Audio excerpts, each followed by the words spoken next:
Hello students, I am Mahima Laharia. Once again welcome you all in my YouTube channel Pacific Chemistry Classes. Students, today's class topic is our isomerism. So it is very important topic for all the exams. So isomerism को समझने से पहले थोड़ा सा इसका word meaning देख लेते हैं. What is the meaning of iso? Iso means same and meros means part. So isomerism में हम क्या पढ़ेंगे? कोई भी हमारा फॉर्मूला होगा केमिस्ट्री में उसका मॉलिक्यूलर फॉर्मूला सेम रहेगा, लेकिन उनकी जो फिजिकल और केमिकल प्रॉपर्टीज होती हैं वो अलग अलग हो जाती हैं. तो हम इसकी डेफिनेशन कैसे लिखेंगे? आइसोमेरिज्म्स, the compounds which have the same molecular formula but differ in the physical and the chemical properties are called isomers and the phenomena is called as isomerism. तो समझ में आया students what is isomerism? Iso means same, meros means part, मतलब जिनके part same रहेंगे, means the compounds which have the same molecular formula but the differ in the physical and the chemical properties are called as isomers and this phenomena is known as isomerism. So students हम एक simple example लेंगे C2H6O. तो I hope इसमें 2 carbon है, 6 hydrogen है, 1 oxygen. तो हम इसको 2 फंक्शनल ग्रुप के रूप में लिख सकते हैं. एक तो इथाइल अल्कोहल C2H5OH और एक हमारा डाइमिथाइल ईथर.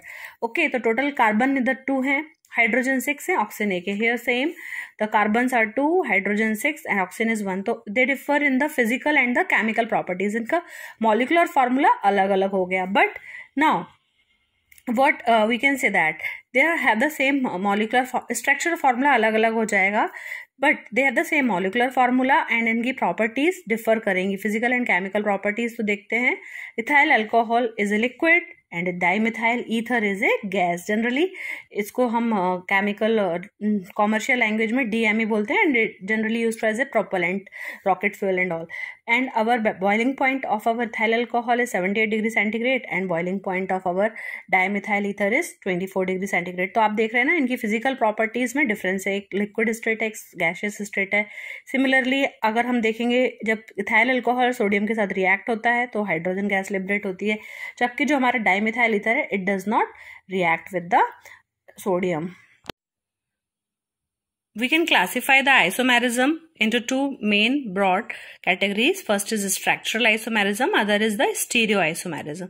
तो जो हमारा structural isomerism है, that can be further divided into the chain isomerism, position isomerism, functional isomerism, metamerism, tautomerism, and one more, that is our ring chain isomerism. That is our ring or the chain isomerism. So there can be the 6 category in the structural isomerism.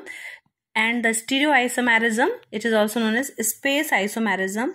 It is broadly classified as the geometrical isomerism, optical isomerism. Optical will be further classified into cis and trans isomerism, and optical will also be divided on the basis of the rotation of our plane light. Okay, so this is dextro and this is levo alpha. So in this video we will cover the structural isomerism.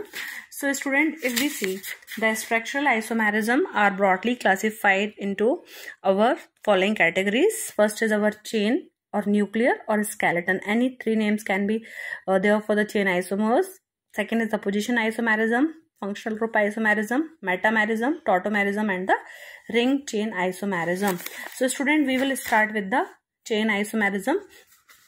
So you can write first what is the definition for the structural isomerism.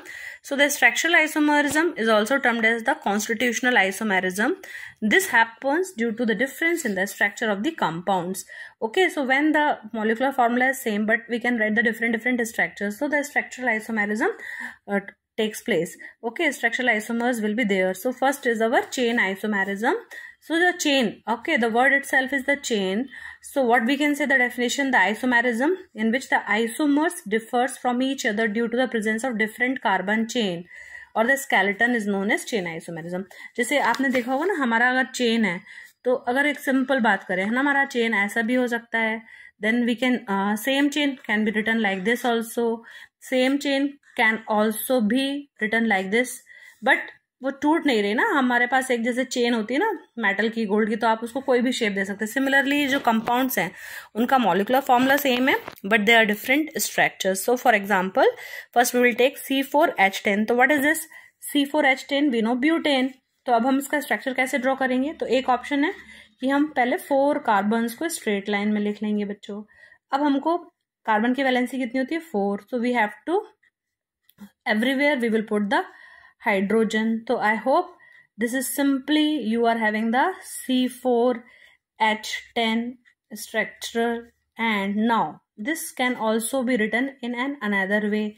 Another way में हम कैसे लिखेंगे इसको, हम इसको branching दे सकते हैं ना, C C and C, and one carbon can be placed here, correct? So now again we have to put the valencies everywhere. So hydrogen add करेंगे हम यहाँ पे सभी जगह पर, कार्बन के साथ हमेशा 4 बॉन्ड्स होते हैं ना, तो ये हो गया. Now what will be the name of this compound?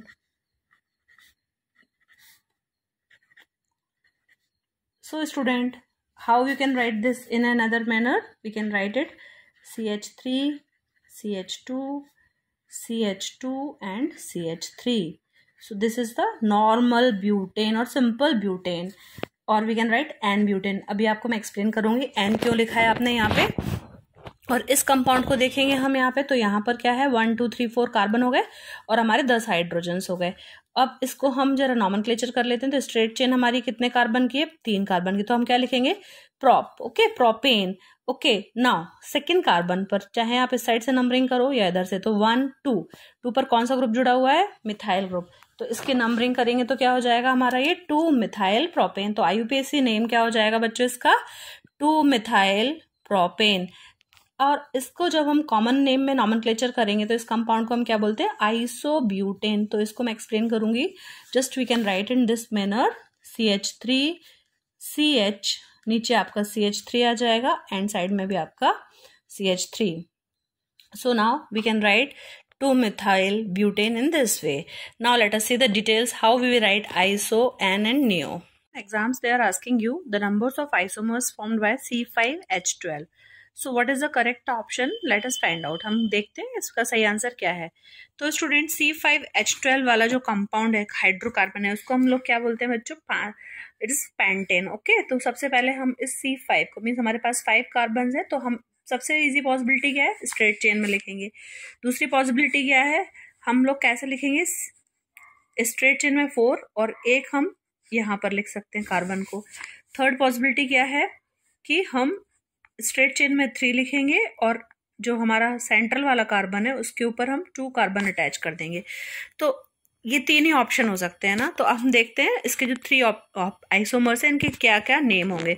तो जो फर्स्ट है, आपको पहले इनकी वैलेंसी कंप्लीट करनी है. तो हम क्या करते हैं, जहां पर भी कार्बन की 4 वैलेंसी नहीं होती है वहां पर हाइड्रोजन्स अटैच कर देते हैं ना. तो इस टाइप से CH3 हो जाएगा आपका, ये आपका CH2, then again CH2, this is also 4. हमेशा कार्बन के साथ में कितने बॉन्ड्स दिखने चाहिए हमको? 4. तो हर कार्बन से 4 बॉन्ड्स अटैच होने चाहिए. That is the valency of carbon is 4. तो यहाँ पर हमारा ये चेन कंप्लीट हो गई है ना. तो स्टूडेंट इसको हम सिंपल वे में कैसे लिख सकते हैं? CH3 CH2 CH2 CH2 and CH3. तो ये जो हमारा कंपाउंड है इसका नेम क्या होगा? इसका नेम क्या होगा हमारा? सिंपल ये पेंटेन है और IUPAC में हमने क्या बोला इसको? पेंटेन. ओके, तो कॉमन नॉमेनक्लेचर में हम इसको क्या बोलेंगे बच्चों? N pentane. कॉमन नॉमेनक्लेचर में क्या बोलेंगे हम इसको? N pentane. Okay, now let us see the next isomer. तो एक तो हमको मिला ये आइसोमर. ओके, C5H12 का 1 आइसोमर. देन सेकेंड आइसोमर पे हम चलते हैं. तो यहाँ पर भी हम वैलेंसी कंप्लीट करेंगे. तो क्या हो जाएगा? When we will complete the valency of carbon, तो it will have CH3, it will have our CH2. Now इधर इस कार्बन को देखेंगे तो 3 बॉन्ड्स ऑलरेडी हैं, तो हम केवल एक हाइड्रोजन यहाँ पे अटैच करेंगे और यहाँ पर एक ही है तो यहाँ पर 3 हाइड्रोजन्स आएंगे. यहाँ पर केवल एक बॉन्ड है तो यहाँ पर भी 3 आ जाएंगे. तो हम इसको सिंपलेस्ट वे में लिखते हैं CH3 CH2 CH3 and our again 1 CH3. So now student इस कंपाउंड का जब हम नॉमेनक्लेचर करेंगे तो इसमें क्या नेम हो जाएगा? इसमें हमको नंबरिंग करनी पड़ेगी. तो नंबरिंग कहाँ से करेंगे हम? जहाँ से हमारा कोई भी सब्स्टिट्यूएंट या फंक्शनल ग्रुप अटैच रहता है. तो यहाँ पे हमारा फंक्शनल ग्रुप या सब्स्टिट्यूएंट कौन सा बेटा? Methyl group. तो यहाँ पे नंबरिंग करेंगे तो हमारे पास 1 2 3 4. ओके, तो numbering 1 2 3 and 4 and second position पे क्या जुड़ा हुआ है आपका मिथाइल ग्रुप, तो इसका IUPAC नेम क्या हो जाएगा, 2 पर आपका मिथाइल ग्रुप है तो दैट्स वाई क्या नाम हो जाएगा इसका 2 मिथाइल, और स्ट्रेट चेन में कितने कार्बन है 1 2 3 4, तो ब्यूटेन, क्योंकि हमारा 4 कार्बन वाला क्या होता है बेटा butane. Okay, so this is the second isomer. सो ये सेकेंड नंबर का आइसोमर हमारा क्या हो गया C5H12 का 2 मिथाइल ब्यूटेन। ये तो इसका IUPAC नेम है ना, this is the IUPAC name. जब भी हम नंबरिंग करते हैं तो हमको कौन सा नॉमेनक्लेचर कहते हैं, उसको हम IUPAC। अब बेटा इसका कॉमन नेम क्या हो जाएगा, कॉमन नेम के लिए थोड़ा सा आपको समझना पड़ेगा। इसका कॉमन नेम में सबसे पहली चीज आपको ये ध्यान रखनी है, जब भी हम कॉमन नॉमेनक्लेचर करते हैं तो हम जैसे यहाँ पे अपने स्ट्रेट चेन में 4 कार्बन थे तो आपने ब्यूटेन लिखा, लेकिन यहाँ पर टोटल कार्बन काउंट हो गए, तो टोटल कार्बन कितने 5, 1 2 3 4 5, तो हम क्या लिखेंगे इसमें पेंटेन। ओके, जब हमने इसमें क्या लिख दिया पेंटेन। अब हमको इस ग्रुप की पोजीशन बताना है, मतलब अगर हम इस चेन को देखते हैं तो यहाँ पर इस कार्बन से सेकेंड लास्ट पर क्या जुड़ा हुआ है एक CH3, तो इसकी पोजीशन को हम मेंशन करने के लिए इसमें क्या लगा देंगे बच्चों आइसोपेंटेन। समझ में आया, इसको क्या बोलेंगे हम आइसोपेंटेन। और ये वाला जो था इसमें कोई भी हमारा ग्रुप जुड़ा नहीं था तो हमें पोजीशन नहीं बतानी, तो हमने क्या दे दिया एन पेंटेन, मतलब नॉर्मल पेंटेन। आई होप ये समझ में आया आपको। 1 आइसोमर स्ट्रेट चेन होगा, सबसे पहले आपको हमेशा आइसोमर्स में स्ट्रेट चेन बनाना है, देन हम इसको ब्रांच करके देखेंगे। तो the second one is our 2 methyl butane और isopentane. Next we will talk about our third isomer जो हमने बना के देखा था कि हम 3 कार्बन को स्ट्रेट चेन में रखेंगे, 2 को हमने उसकी ब्रांच बना दिया। चलिए अब इसकी हम हाइड्रोजन्स कंप्लीट करते हैं। सबसे पहले तो यहाँ पर केवल एक ही बॉन्ड जुड़ा हुआ है कार्बन से, तो हमको 3 लगाना पड़ेगा, क्योंकि कार्बन में हमेशा हमने आपको क्या देखना है 4 बैलेंस ही कंप्लीट होना चाहिए। यहाँ पर भी नहीं है, एक ही हाइड्रोजन एक ही बॉन्ड था तो हमने CH3 कर दिया। यहाँ पर भी आपको क्या करना पड़ेगा CH3, यहाँ पर भी आपको CH3, बिकॉज इधर कितना है C5H12, तो 3 4 are 12 hydrogens and 5 carbon complete. Now we will do the nomenclature. तो अब सबसे पहले क्या करेंगे बच्चों, इसको हमको IUPAC नॉमेनक्लेचर के लिए क्या करना पड़ेगा, नंबरिंग करनी पड़ेगी। तो स्ट्रेट चेन में कितने कार्बन है 1 2 3, तो इसको क्या हो जाएगा, जब स्ट्रेट चेन में 3 कार्बन होते हैं इसको हम लोग क्या बोलते हैं प्रोपेन। सो हमारा जो पेरेंट हाइड्रोकार्बन है वो क्या हो जाएगा बच्चों प्रोपेन। नाउ नंबरिंग करेंगे, क्योंकि 2 सब्स्टिट्यूएंट आपके अटैच हैं, तो नंबरिंग कहीं से भी करेंगे तो हमेशा सेंटर में वाले कार्बन पे 2 ही आएंगे, तो 1 2 3, यहाँ से भी करोगे तो 1 2 3, तो आपके 2 मिथाइल ग्रुप अटैच है। तो इसका नेम क्या हो जाएगा 2,2 डाईमिथाइल, यहाँ पर थोड़ी जगह कम है, डाईमिथाइल प्रोपेन। इसका नेम क्या हो जाएगा IUPAC 2,2 डाईमिथाइल प्रोपेन। तो स्टूडेंट अब हम इसका कॉमन नॉमेनक्लेचर करेंगे। तो कॉमन नॉमेनक्लेचर में कैसे आएगा, जब एक सब्स्टिट्यूएंट सेकेंड लास्ट कार्बन पर जुड़ा था तो हमने आइसो लिखा था। अभी आपको याद रखना है कि जब सेकेंड लास्ट कार्बन से 2 ग्रुप जुड़े रहते हैं तो उनकी पोजीशंस के लिए हमको क्या यूज करना पड़ता है प्रॉफिक्स नियो। और स्ट्रेट चेन में आपको टोटल कार्बन मैंने आपको पहले बताया था, जब हम कॉमन नॉमेनक्लेचर करते हैं तो हमें total number of carbon count करने पड़ते हैं। तो total number of carbon are 1 2 3 4 and 5। तो what we will write neopentane. Okay, so this is the common name of this compound. So this will be your third isomer. Okay, so first isomer is our N-pentane, second isomer is our isopentane and third isomer is our neopentane. तो यहाँ पे कौन सा हमारा correct option है 3, means our number of isomers which are formed by C5H12 are 3. Next अगर हमारे पास example दिया है C6H14 में कितने आइसोमर्स होते हैं तो आप लर्न कर लीजिए। इसके हम 5 पॉसिबिलिटीज बना के देखेंगे बेटा। यहाँ पर आपने जैसे हेक्सेन है ना C6 मतलब 6, तो सबसे पहले आपको स्ट्रेट लाइन, तो मैं डायरेक्ट लिखूंगी CH3 CH2 CH2 CH2 CH2 and again CH3। तो कितने कार्बन हो गए ये 1 2 3 4 5 6। So this is our hexane, simple normal hexane. Then now next can be the possibilities. Next possibilities हमारी क्या बन जाएगी CH3 CH2 CH2 CH CH3 and इस पर हम एक मिथाइल ग्रुप अटैच कर देंगे तो क्या हो जाएगा, जहां से सब्स्टिट्यूएंट पास में वहां से हम नंबरिंग करेंगे तो 1 और 2. Okay, so this will be the our 2 methyl pentane. तो ये हमारा फर्स्ट आइसोमर हो गया हेक्सेन का. सेकेंड आइसोमर हमारा 2 मिथाइल पेंटेन हो गया. Next is 3 methyl pentane. अब हम इस ग्रुप को उठा के यहाँ पे शिफ्ट कर देते हैं. Means simple CH3 CH2 CH3. बस आपको ध्यान रखना है कि हमारी वैलेंसी कंप्लीट रहे ना. CH2 and again CH3. Numbering करेंगे 1 2 3. तो यहाँ पर आ गया 1 2 and 3. So this is your 3 methyl pentane हो गया. Now next can be the possibilities 2 3 di methyl butane. अब हम अगर स्ट्रेट चेन में 4 कार्बन लिखते हैं और हम क्या करेंगे, यहाँ पर भी एक मिथाइल ग्रुप लगा देते हैं और यहाँ पर भी हम अगर मिथाइल ग्रुप लगा देंगे तो भी हमारे पास CH3 एक बॉन्ड यहाँ लगेगा हाइड्रोजन, बिकॉज कार्बन के साथ 4 होना चाहिए हमेशा. यहाँ पर एक हो गया बेटा और ये अगेन CH3. तो नंबरिंग करेंगे तो कहीं से भी सेम आएगा 1 2 3 4. तो स्ट्रेट चेन कौन सा बन रहा है, पेरेंट हाइड्रोकार्बन इज ब्यूटेन. 2 और 3 पर कौन सा ग्रुप अटैच है, मिथाइल. तो क्या हो जाएगा 2,3 डाइमिथाइल ब्यूटेन. तो ये आपके 4 आइसोमर्स बन गए. 5th आइसोमर्स को देखते हैं कि हम एक ही कार्बन पर दोनों मिथाइल ग्रुप भी अटैच कर सकते हैं.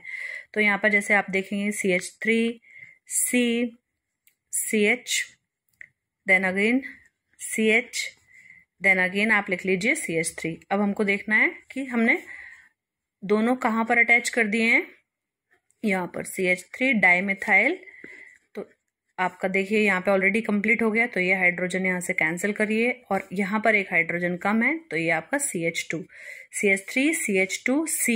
एक CH3 ग्रुप ऊपर एक CH3 ग्रुप नीचे और ये आपका क्या हो गया 2,2 डाइमिथाइल. तो नंबरिंग करके देखो आप 1 2 3 4. तो 2,2 बिकॉज स्ट्रेट चेन में हमारे पास 4 थे तो ये आपके पास क्या हो गया 2,2 डाइमिथाइल ब्यूटेन. तो हमारे पास अगर हमारे क्वेश्चन पूछा जाता है कि C6H14 में कितने आइसोमर्स बनते हैं बच्चों, तो यहाँ पर 5 आइसोमर्स बनते हैं. What is the correct answer, 5 isomers. एक इम्पॉर्टेंट चीज आप नोट डाउन कर सकते हैं, ये मैंने सभी हमारा कोई भी मॉलिकुलर फार्मूला होगा उसमें कितने number of chain isomers possible हैं. तो अपन को मालूम है मीथेन इथेन प्रोपेन इन तीनों में एक ही एक पॉसिबल है. ओके, एंड नाउ C4H10 के 2 पॉसिबल होते हैं. C5H12 ओनली 3 अभी जस्ट हमने सॉल्व किया. नाउ C6H14 मीन्स हेक्सेन के 5 आइसोमर्स पॉसिबल होते हैं. देन अवर C7H16 के 9 आइसोमर्स पॉसिबल होते हैं. C8H18 19 our 18 isomers. C9H20 35 and C10H22 will have 75 chain isomers. So you can take the screenshot of this pic and you can write it down number of the isomers, chain isomers with the molecular formula. So this is very very important. तो C6H14 में कितने isomers possible हैं, 5. तो अगर आपका objective type question आता है तो आप इजीली कर सकते हैं. जनरली आपका जो 10th स्टैंडर्ड है उसमें वो C4H10 C5H12 एंड C6H14 के ज्यादा पूछते हैं. तो इन नंबर्स को आप ध्यान से लर्न करिएगा. Next is position isomerism. So what is position isomerism? So the isomers which differs in the structure due to the difference in the position of the multiple bond or functional group. तो student ये isomerism कब मिलेगा हमको, जब हमारे functional group की या फिर हमारे डबल बॉन्ड या ट्रिपल बॉन्ड की पोजीशन अलग अलग होती हैं. तो अगर आपको डबल बॉन्ड या ट्रिपल बॉन्ड का कंसेप्ट अच्छे से पता है तो आप इसको बहुत अच्छे से कर सकते हैं. जैसे यहाँ पर हमने एग्जाम्पल लिखा है C4H8. तो इसकी हम पॉसिबिलिटीज देखते हैं ना. तो हम कैसे लिखेंगे, C4 और H8 है ना. तो हम पहले वही स्ट्रेट चेन में हमेशा 4 लिख दीजिए. अब हमको हाइड्रोजन हमारे पास केवल 8 ही हैं. तो हम क्या करेंगे, इसको अगर हमने लिख दिया CH3, यहाँ पर आपने कहीं पर भी एक डबल बॉन्ड लगा दिया, ठीक है. अब हमको वैलेंसी कंप्लीट करनी है. 4 हो गया, इसके साथ में 1 2 3 4 कंप्लीट, 1 एंड 2. तो ये क्या हो जाएगा H, इधर पर H, यहाँ पर भी हाइड्रोजन, यहाँ पर भी हाइड्रोजन, यहाँ पर भी hydrogen. Now you count the hydrogen 3 4 5 6 7 and 8. This is your CH3 CH2 CH CH2. क्या हो जाएगा, इसका नंबरिंग करेंगे तो नॉमेनक्लेचर करेंगे तो कैसे नेम होगा, 1 2 3 4. 4 कार्बन वाले कंपाउंड में डबल बॉन्ड है तो ये हो गया ब्यूटीन.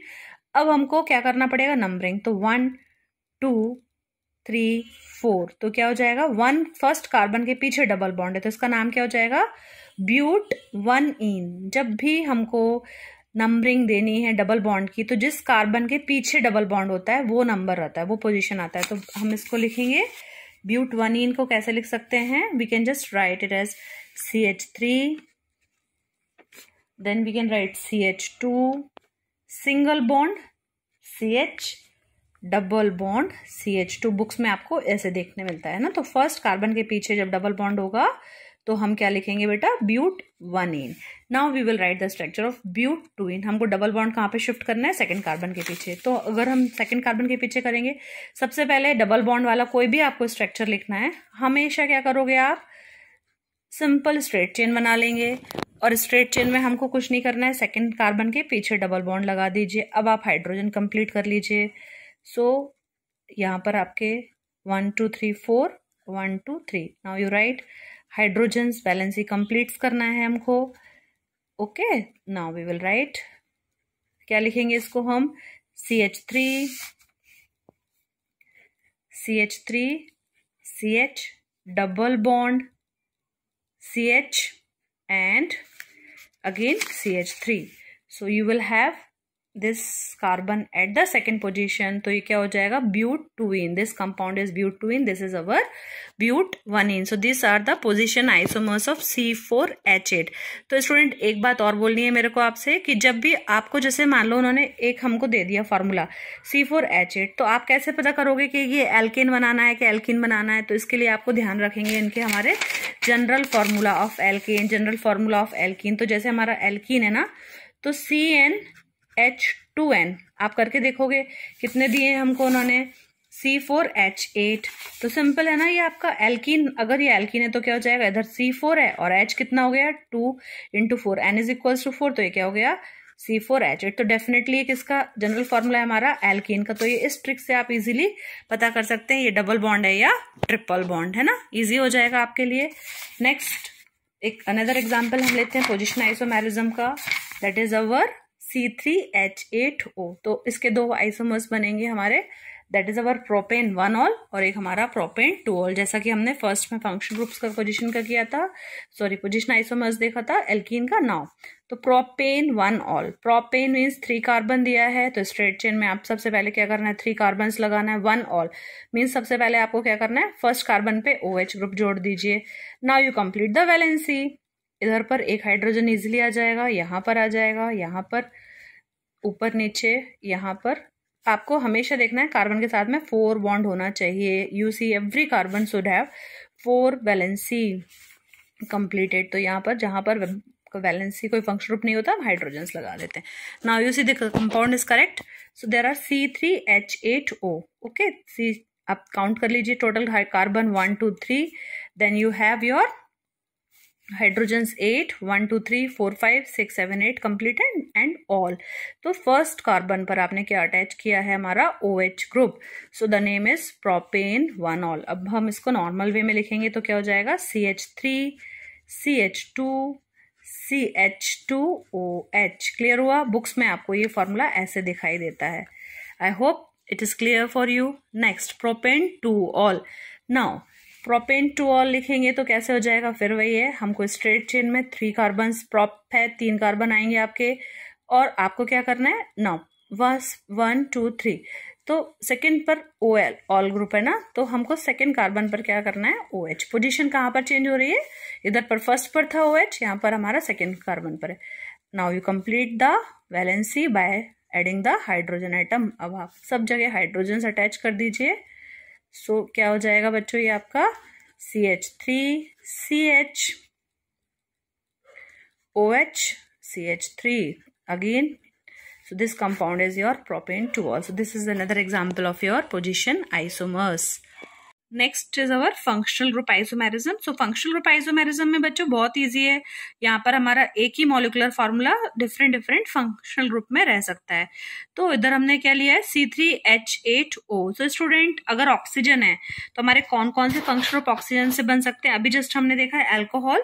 नेक्स्ट फंक्शनल ग्रुप हमारा क्या बन सकता है, हमारा ईथर। ईथर होता है ना, तो उसमें दोनों साइड अलग अलग R भी हो सकते हैं और हमारा सेम भी हो सकते हैं ना। सो अगर हम देखते हैं, दिस इज अवर CH3 कोई भी आपका C2H5 भी हो सकता है, C3H7 भी हो सकता है। तो हम देखते हैं कि अगर ऑक्सीजन है तो क्या हमारा ईथर बन सकता है, इससे अल्कोहल बन सकता है। सो वी विल सी, अगर हमको ईथर बनाना है तो एक साइड हम क्या कर सकते हैं, C3H8O को CH3, एक ऑक्सीजन और कितने कार्बन बच रहे हैं, 2। तो क्या हम C2H5, यस, आपका एक ईथर बन गया सिंपल, आपका एक मिथाइल ग्रुप हो गया, एक आपका इथाइल ग्रुप हो गया। तो इसका नाम क्या हो जाएगा हमारा, मिथॉक्सी ईथेन। ओके, क्योंकि हमारा जो छोटा ग्रुप होता है उसको हम लोग पहले लिखते हैं। तो ये जब ऑक्सीजन साथ में होता है तो इसको हम क्या बोलेंगे बेटा, मिथॉक्सी। ये ग्रुप मिथाइल के साथ में ऑक्सीजन है तो मिथॉक्सी है, और बड़ा कौन सा हमारा C2H5, ये ईथेन का है। तो इसका नॉमेनक्लेचर क्या हो जाएगा, this compound is our methoxy ethane. और दूसरा हमारा क्या बन जाएगा, C3H8O। अब हम सिंपल क्या बना के देख सकते हैं, क्या इसे हम 3 कार्बन को स्ट्रेट चेन में लिखते हैं पहले, और एक OH ग्रुप लगा देते हैं। तो एक हाइड्रोजन चला गया, how many left, 7। Now you can see, हम हाइड्रोजन्स को कंप्लीट करेंगे, कितना बचेंगे हमारे पास, 7 हाइड्रोजन्स। तो easily it can be your propane 1 all या प्रोपेन 2 ऑल, कोई भी हमारा इसमें स्ट्रक्चर बन सकता है।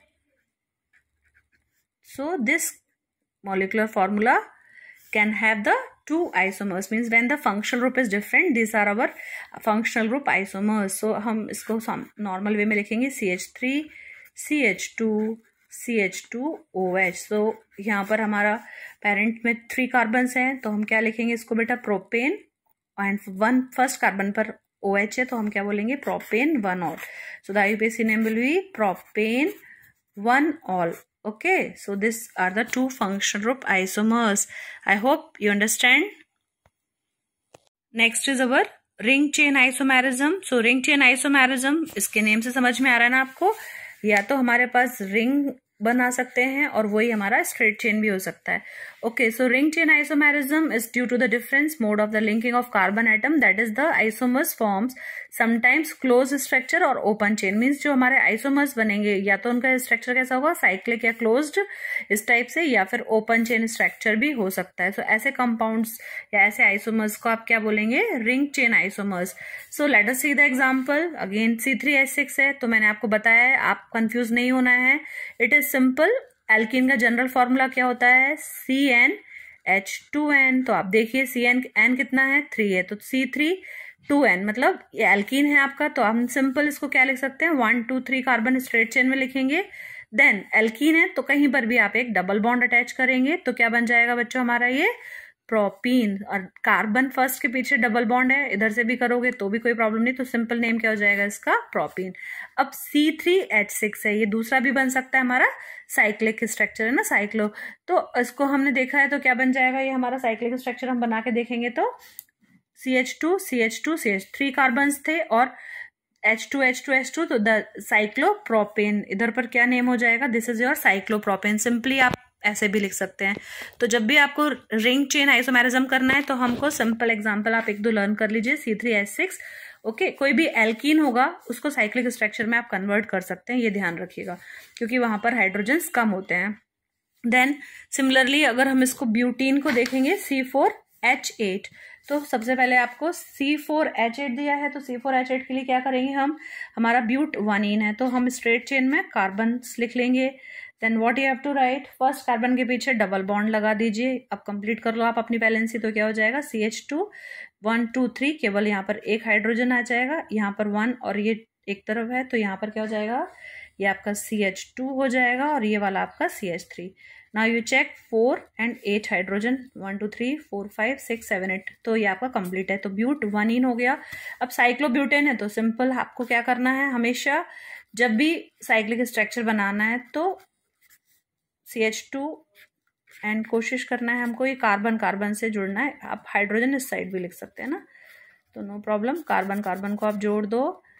ओके, CH2 यहाँ पर भी आप इस साइड लिख सकते हैं हाइड्रोजन्स, मैं इधर जोड़ देती हूँ। ओके, और सिंपल हम ये भी कर सकते हैं, साइक्लोब्यूटेन, अंडरस्टूड है, this is your cyclobutane, carbon carbon carbon, and आप क्या लिख सकते हैं, CH2, तो this is our ring chain isomerism और आइसोमर्स। एंड नाउ एक और ऑप्शन हो सकता है हमारा मिथाइल साइक्लोप्रोपेन।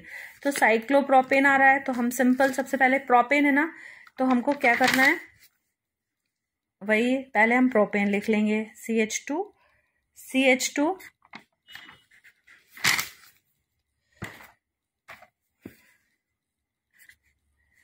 ये आपका, अभी आपने देखा ना, ये आपका प्रोपेन था। अब इधर क्या है, मिथाइल साइक्लोप्रोपेन। तो हम एक हाइड्रोजन हटा कर क्या लगा देंगे, मिथाइल ग्रुप। तो हम एक बार इसको फिर से ड्रॉ कर लेंगे, that is our CH2। Again we will write 1 CH2 and यहाँ पर एक CH3। तो हमारे पास जो C4H8 है उसके 3 रिंग चेन आइसोमर्स हो गए। एक आपका हो गया ब्यूटवानीन, second is cyclobutane and other is methyl cyclopropane. So this compound name is methyl cyclopropane. Okay, so this are your ring chain isomers. So next important is our metamerism. So structural isomerism, the another is metamerism. तो metamerism में हमेशा ये रहेगा कि आपके जो कोई भी हमारा फंक्शनल ग्रुप है ना, अगर उस फंक्शनल ग्रुप में हमारे ऑक्सीजन, सल्फर, NH या कार्बोनिल ग्रुप होता है ना, तो उसके लेफ्ट और राइट साइड दोनों एल्किल ग्रुप अलग अलग होते हैं ना। तो हम डेफिनेशन क्या देखेंगे, it is due to the presence of different alkyl groups attach to the same functional group. Different alkyl groups जो कि अलग अलग एटम के लेफ्ट साइड और राइट साइड, द कंपाउंड्स को हम क्या बोलेंगे, मेटामर्स, और इस फिनोमेना को हम क्या बोलते हैं, मेटामेरिज्म। तो let us see an example, C4H10O। तो ऑक्सीजन है, अभी हमने डिस्कस किया था, ऑक्सीजन है तो हमारा अल्कोहल बन सकते हैं, ईथर बन सकते हैं। So let us C, so what, अभी हमको क्या करना है, हमारे एल्किल ग्रुप अलग अलग होने हैं। तो हम ईथर का फंक्शनल ग्रुप क्या होता है, ROR। तो जस्ट आपने देखा ना, ईथर बनाना है तो हमको लेफ्ट और राइट सेम भी हो सकते हैं हमारे, और अलग अलग भी हो सकते हैं ना। ईथर 2 टाइप के हो सकते हैं, दोनों साइड आपका सेम एल्किल ग्रुप भी हो सकता है और अलग अलग एल्किल ग्रुप भी हो सकता है। तो C4 है तो हम एक तरफ क्या लिख सकते हैं, C2H5O C2H5। तो ये बन गया बच्चों आपका diethyl ether. Next methyl propyl ether. तो हम क्या लिख सकते हैं, एक साइड CH3 और ऑक्सीजन बीच में, प्रोपाइल का फॉर्मूला C3H7। तो ये आपके 2 मेटामर्स तैयार हैं। तो हम सिंपल देख सकते हैं, मेटामर्स आर दोस जहां पर हमारे एल्किल ग्रुप अलग अलग होते हैं। C4H10O, the best example is diethyl ether and methyl propyl ether. So you can just learn this example. Second example हम लेते हैं हमारे पास कीटोन का, है ना। कीटोन में भी ऑक्सीजन होता है। तो ये अगर हमारा C5H10O है तो इसको हम कैसे लिख सकते हैं, C5 है ना, तो आपको मालूम ही है एक कार्बन ये joint. Next example of the metamer we can take for the C5H10O. Let us try how we can make the isomers. So students, here our oxygen atom is there. So the metamer is, what is the condition there? They should have the different means they should have any group or atom like oxygen, sulfur, NH or carbonyl group. So if we see C5H10O, we can make them as a ketone. Okay, what is ketone? तो ketone में हमारा कौन सा functional group होता है, carbonyl group. Okay, तो अगर हमारा कार्बोनिल ग्रुप के left side right side R होता है ना, कीटोन होता है वो, और या फिर R या H होगा तो वो हमारा एल्डिहाइड हो जाएगा ना। Okay, so that can be your aldehyde group. It's not acetaldehyde, it's simple aldehyde. Okay, so we can see that if हमारा कार्बोनिल ग्रुप है, दोनों साइड हमको R अटैच करने, so how we can make the R। हमारे पास carbon काफी सारे हैं, 5 carbon है, हाइड्रोजन 10 है। So we can write it in the way C2H5CO C2H5। So you can see 5 carbon होना चाहिए, तो 2, 3, 4, 5 carbon and 10 hydrogen, simple. So this is your pentane on 3, because आपका जो कीटोन ग्रुप है वो 3rd कार्बन पर है ना। इधर से नंबरिंग करेंगे तो 1, 2, 3, यहाँ से भी तो इस साइड इस टाइप से भी लिख सकते हैं आप 1, 2, 3। तो आपका जो कीटोन ग्रुप है वो कहाँ पर जा रहा है, 3rd कार्बन पर। So we can write it in this manner, pentanone. Okay, similarly next we can write, if हमारा जो अगर कीटोन फंक्शनल ग्रुप है वो अगर सेकेंड पोजीशन पर देंगे तो क्या हो जाएगा, pentanone 2, means this carbonyl group, this ketone functional group is present on the second carbon atom. So student, I hope metamerism में हमको क्या ध्यान रखना है, जो हमारा फंक्शनल ग्रुप है उसके लेफ्ट और राइट साइड में R डिफरेंट होना चाहिए या सेम होना चाहिए। R के कारण ये हमारा मेटामेरिज्म क्रिएट होता है। ओके, सो R आपका कुछ भी हो सकते हैं। सो this is your pentanone 3 and this is our pentanone 2। So next is our metamerism. Next is special type of isomerism is tautomerism. So what is tautomerism? Tautomerism, what is the important thing? Any functional group वो fluctuate means हम बोलेंगे वो interconvertible होता है. जैसे यहाँ पर हमारा साइनाइड है, यहाँ पर क्या हो गया बे आइसोसाइनाइड. ओके, जब when we are writing it here when there is 3 triple bond means 3 bonds, so हम क्या बोलेंगे बेटा इसको cyanide. But this is our isocyanide when there is one coordinate bond. So this is a special type of isomerism in which a substance exists in the two easily interconvertible different structures leading to the dynamic equilibrium known as tautomerism, and the different forms are known as tautomers or the tautomeres. So the best example is HCN. Either you can write in this manner HCN or here CNH. Okay, so when you are writing in this way, so this is our coordinate bond, and यहाँ पर क्या हो रहा था हमारा CN triple bond. Okay, but यहाँ पर क्या हो गया वो आपका HNC के फॉर्म में देखेंगे तो क्या हो जाएगा हमारा एक बॉन्ड आइसोसाइनाइड के फॉर्म में रहेगा. Okay, this is hydrogen cyanide, this is our isocyanide. Now next, tautomerism is not important for your 10th, but basically it is a very big topic. I will cover this video separately. Just they are classified into 2 categories. One is dyad system. There will be the migration for the 1-2 migration of the proton from one poly atom to other within the same molecule. But in the case of triad system, मतलब वहां पर जैसे यहाँ पर हमारे hydrogen का movement 2 atoms के जब बीच में होगा तो हमको 1-2 माइग्रेशन है. Another type is triad system. एक और अदर एग्जाम्पल है इसका tautomerism का, आपने सुना होगा keto-enol tautomerism. Keto-enol word is very important in tautomerism. This example means ketone functional group और enol functional group means en मतलब होता है आपका डबल बॉन्ड और ऑल मतलब अल्कोहल. तो यदि हम देखते हैं CH3C double bond O and H, so this is what, this is our simple acetaldehyde. तो यहाँ पर जो हमारा ग्रुप है ये हमारा किस फॉर्म में है, CO के फॉर्म में है ना, और यहाँ पर ये कौन सा फॉर्म कहलाएगा हमारा कीटो फॉर्म. ओके, और ये कौन सा फॉर्म हो जाएगा हमारा अल्कोहल फॉर्म. मतलब ये जो हाइड्रोजन था ये हमारा यहाँ पर शिफ्ट हो जाएगा और एक हाइड्रोजन यहाँ से माइग्रेट हो जाएगा हमारा, है ना. तो दिस इज द कीटो-एनोल फॉर्म. अभी यहाँ पर 3 हाइड्रोजन थे, one of the hydrogen will move here, तो डबल बॉन्ड हमारा यहाँ पर आ जाएगा. Okay, so this is the ketone form, this is our all form. So this is the formula of vinyl alcohol. So I hope this is clear for you. Isomerism बहुत बड़ा topic है, but आप अपने time के हिसाब से prepare करिएगा उसको. Thanks for watching. Do subscribe the channel, share with your friends.